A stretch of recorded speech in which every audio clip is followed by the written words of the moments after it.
Good morning, my dear students. Myself Naveen. I'm your botany NEET faculty. Okay, I have to tell you something before I start my topic. Okay, I want every one of you to be more involving and interactive in my class, so that you can grasp the content much more easier, and so that it will be persisting for the long time, and it will be very easy for you to crash your NEET exams also.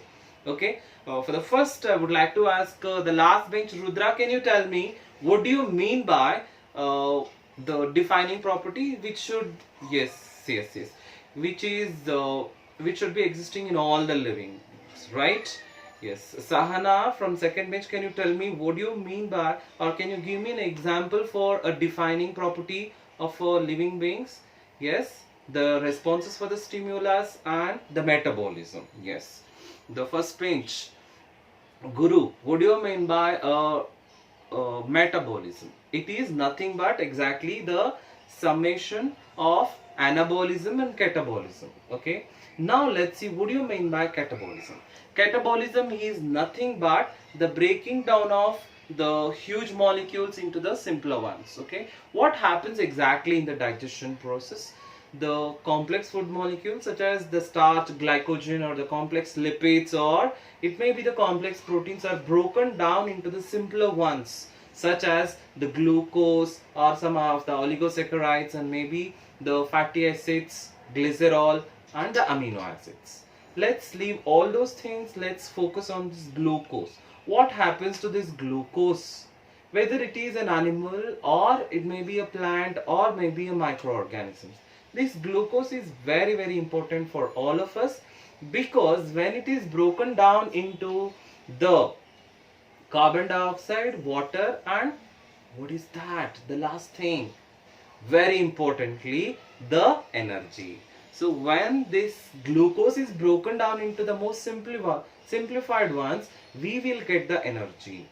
And this energy can be used up in all our works, starting from the time we wake up till we go to bed, and including the thing about the sleeping. All the things we need energy. Is it not so? Yes. Start see, for just to close your eyelids and open. Okay, to all do all work we need energy, and this energy is available in the form of ATP molecules. To get this ATP molecules, the cellular respiration is very important. Yes, my dear students, today let's have a discussion on cellular respiration. But in our the NCERT syllabus, they have the same chapter is given with another name, that is respiration in plants. But to be frank, more appropriately, the more appropriate name is cellular respiration. Okay, so now let's understand the significance. Just now I have told you, it is the process by which the energy is released, and the energy is being released in the form of ATP molecule, and that ATP molecule can be used for doing any functions in the body, whether it's plants or animals, or it is microorganisms. Okay, then the role of photosynthesis, as we all know that whether we are the herbivorous animals, or ourselves the plants, or it may be the carnivorous animals, whomsoever it may be, primarily the food is prepared by the plants, and this food material itself is the substrate for the respiration. So this provides the substrate for the respiration. Who provides? The photosynthesis. Okay, then let's see the types of respiration. If it happens in the presence of oxygen, then we will call it as aerobic respiration. The same respiration, if it happens in the absence of oxygen, then we will call it as anaerobic respiration.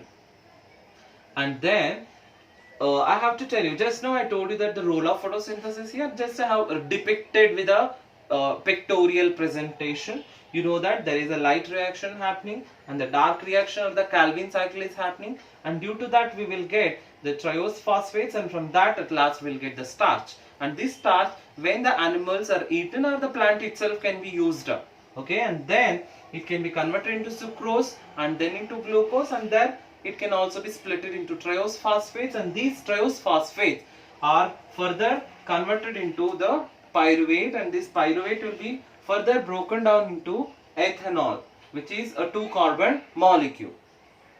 This process is happening in the absence of oxygen, so we will call it as anaerobic respiration. Or the pyruvate can enter into the mitochondria, and there actually first it gets converted into acetyl CoA, and then the further process happens. That's what we call as TCA cycle. That is nothing but tricarboxylic acid cycle. That's nothing but the citric acid cycle also. This is being invented by the Krebs, so we also call it as Krebs cycle. By this, we will get the ATPs, NADH and H plus and FADH2. What is the role of this NADH and FADH2? These guys will enter into the electron transport system, through which we will get further more ATPs.